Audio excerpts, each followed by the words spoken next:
Introduction to Azure Pipeline. So Azure Pipeline is a cloud service which is used to automatically build and test your project code and making it available to the end user. So ultimately, whenever there is a requirement to automate the build process, to automate your testing process in your application, so there Azure Pipeline will help you. And Azure Pipeline work with any language, any project type. So it can be used with the .NET based application, it can be used with the Java based application, Python based application, and any other framework based application. And the Azure Pipeline combines the continuous integration and continuous delivery to test and build your code and finally ship it to any target. So target can be a virtual machine, target can be a web app, target can be another public cloud vendor's virtual machine. So anywhere you can ship your code deployment. So it can be AWS, it can be Google Cloud, it can be Microsoft Azure. It's up to you where you are going to deploy the application code. So this is about the Azure Pipeline you should know before getting started.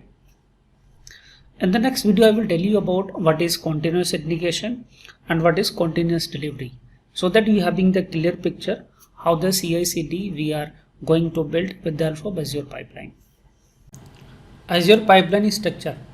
Now let's understand what are the various steps we are having in the Azure Pipeline process, so that everything is clear before creating Azure Pipeline. So Azure Pipeline having one or more stages to describe a CI/CD process, because ultimately with the help of Azure Pipeline we are going to build a CI/CD process. So here stages are the major division in a pipeline. So when we talking about the Azure Pipeline, so we having the stages over there. So this is the Azure Pipeline structure we are having. So we having a trigger. That trigger initiate the Azure Pipeline, and this trigger you can initiate manually, or it can be done with the help of continuous integration as well. And a pipeline containing the various stages. So stage 1, stage 2, stage 3. And if you will look at the each stage closely, so to run a stage we need an agent. So agent is a process which is going to execute the various jobs over there. So in the Azure Pipeline we have the Microsoft hosted agent. Even you can create your own custom agent also, and you can deploy on a server. So agent just a process running on a virtual machine. So we having the Microsoft hosted agent as well, which are going to be used to run the multiple jobs over there.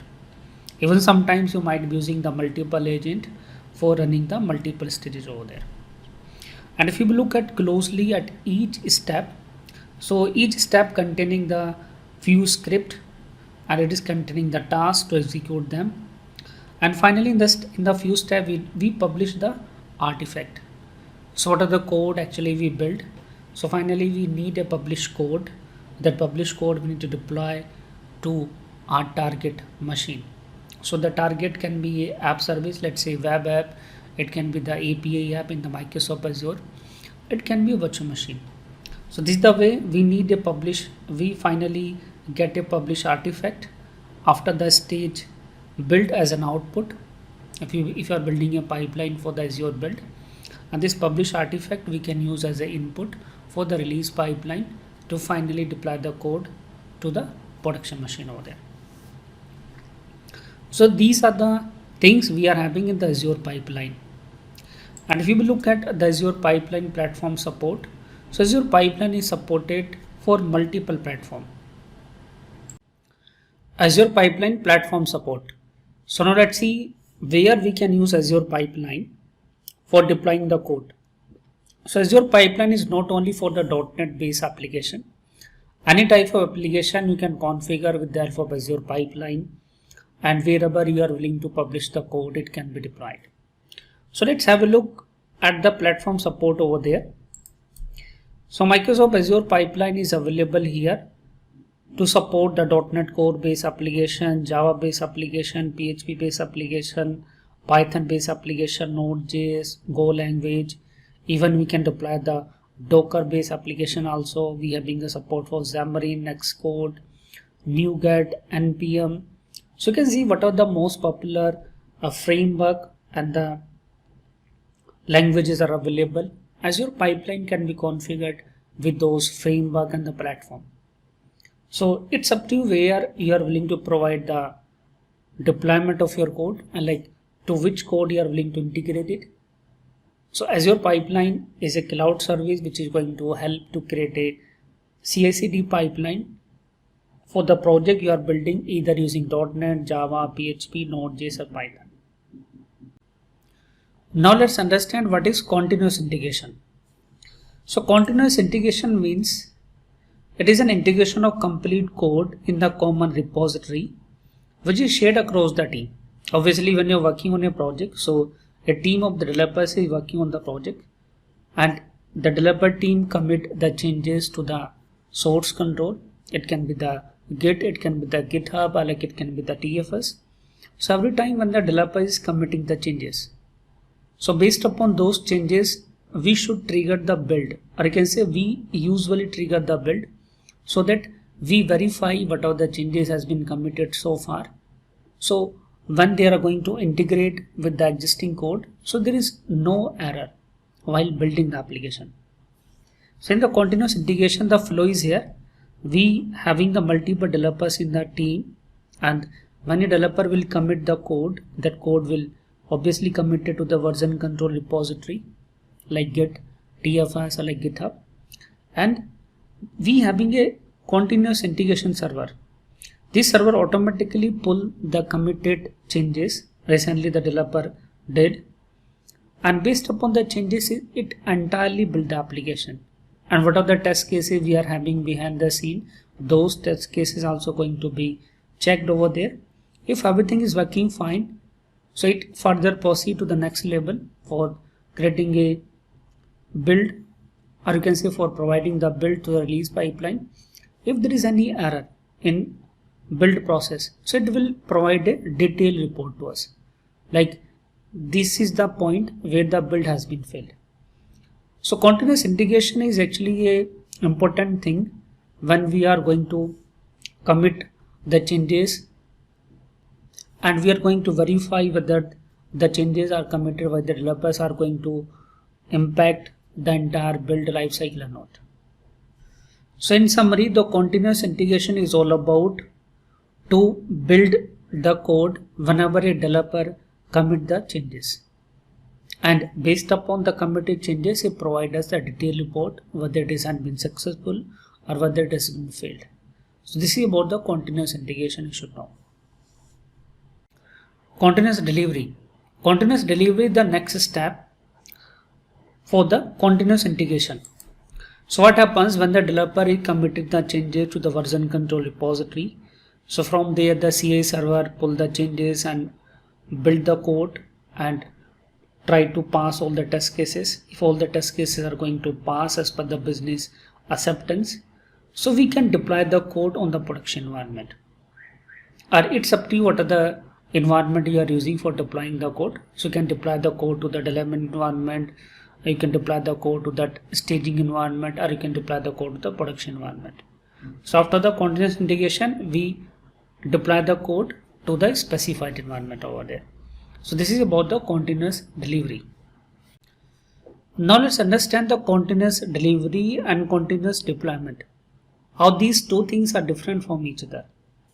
So when we say about the continuous delivery, in case of continuous delivery, after the staging deployment to the production machine, we do the manual deployment. It means after testing everything in the development stage, then in the testing stage, then in the staging server, when we are sure everything is working fine in this sprint, or you can say in this release, we manually deploy to the production machine. So this is the practice we follow in the continuous delivery process. And if you will look at in the continuous deployment, so continuous deployment, there is a automate deployment of the release to the production machine. So basically we having the some checkpoints over there, we having the acceptance test cases. If all the test cases are going to be tested, or you can say are going to be verified at the staging environment, so it automatically deploy or release to the production server. So if you are following the automate deployment to the production server, it is continuous deployment option. So this is the difference here between the continuous delivery and the continuous deployment. So based upon the requirement, you can use the continuous delivery or you can use the continuous deployment. So usually we prefer the continuous delivery option. Before deploying the code to the production environment, we manually check all the things, and finally when we sure everything is working fine, we deploy to the production server. Now let's understand the various types of build. Usually you can design with the help of Azure Pipeline. So Azure Pipeline we use for creating a build pipeline, or you can say for creating a release pipeline.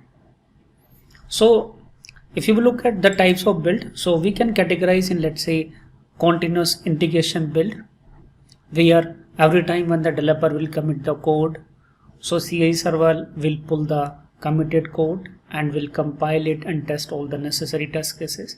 And if there is any error, it will share the complete detailed report with the commit changes. The next one is a nightly build. So nightly build is a scheduled build. So usually it happens in the night. So when usually we having the working hour from 9 AM to, let's say, 7 PM in the evening. So we can decide a schedule, let's say somewhere around 8 PM, let's say 9 PM. It automatically compile the entire code, whatever is committed for the entire day, and run all the test cases, do the code analysis, and finally share the report with you. Like this is a report finally for the 2-day changes has been committed by the different developers. The another build can be here release build. So release build we provide usually manually, because it's a finally build to the production server. So before the release build, we test everything, like it's working fine in the development server, it is working fine in the testing server, it is working fine in the staging environment. And when we sure everything is working fine, what we do, we manually trigger the build to provide it to the production machine.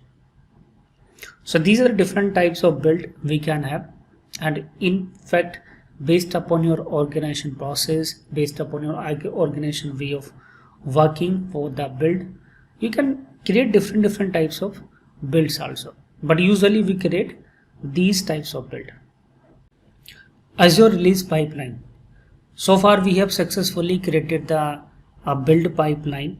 Now let's check out how we can create the release pipeline based upon the environment also.